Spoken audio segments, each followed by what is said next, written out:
ایریشن دولتا ترکا داگرکرین لدیجی هرما باکور و روجلات سوریه جپنج جوتمه و بین آفبر دوام دکن. خلکن هرمشی جبو شرمزار کرنا ایریشان داخویانی جودادان.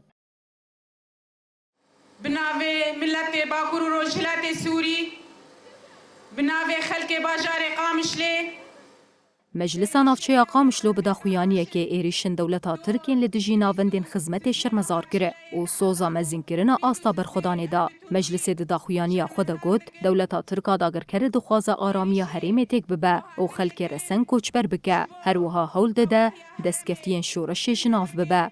داویه ده مجلس باجار قامشلو تکز کره که حتی داویه اویل برخوا بدن و طولا شهیدان هلینن. خدا خیانی امجی با ایریشن دولت آتر گلسر هرم متی مشاندن شخدو هات مشاندن بتایبت گلسر بازار درکی تر بسپیه ام وایریشیان ام شرمزار دکن ام بدنگی جهان شرمزار دکن راسی جی اسوجه کو شرمکی پر مازن جبت وای جهان گو افقاس سال ایریشن دیجوار سر متی مشاندن اما هر کسی جو خبیدن کریه ام بدنگی آن شرمزار دکن شخو ایریشن ندو پر هاتی کرو نیرو هاتی کرن بسال اندرجن دولت آتر ایریشی هرم مدک سیویلان هدف دگرن پیشنگ جواک هدف دگرن گلی منی سیویل هدف دگرن لأما في قال لي هاني البر خدا يحدد داويجي البر خبط وتجاري بإرادة نبي وتجاري جي ولواز نبي. ایریشن دولت ترک این لسر هرم رفبریا خاصر.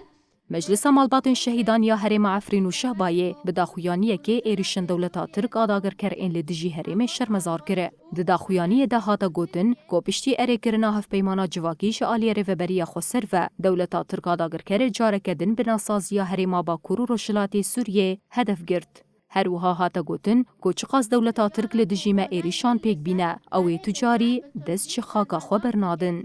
بمرا دجمن مروواهیه رحمت شهیدانه براسي ام دبینن دولت ترکیه یعنی هر دماغ ایرشی سرانسری با روجلات سوریه دکه تایبت هرما شهب روجنه دولت ترکیه دخوازه یعنی داگر بکه لی اما امج اردوغان را دویجن و ایرشنا ام بتندی شرمزار دکن و گل کرد بو 13 سال نوی شریدو تکوشین دکه هیرو گشتی آسته که دخوازه ما فی خام سوکر بکه افجی راحتی اردوغان و حکمت اردوغان تجاری نته العام كما وجدنا القوات الفاشية التركية ده همان چارچوبه داری و بریا سیویل دموکراتیک آمن بجه بداخویانیه که ایریشن دولتا ترک آداگر کر شرمزار کره ریوبریه داخویانی خود دیار کره که دولتا ترک به ایریشن خو دخوازه گلی هرم کوچبر بکه و دموگرافیا هرم بگهرینه. المجرم أردوغان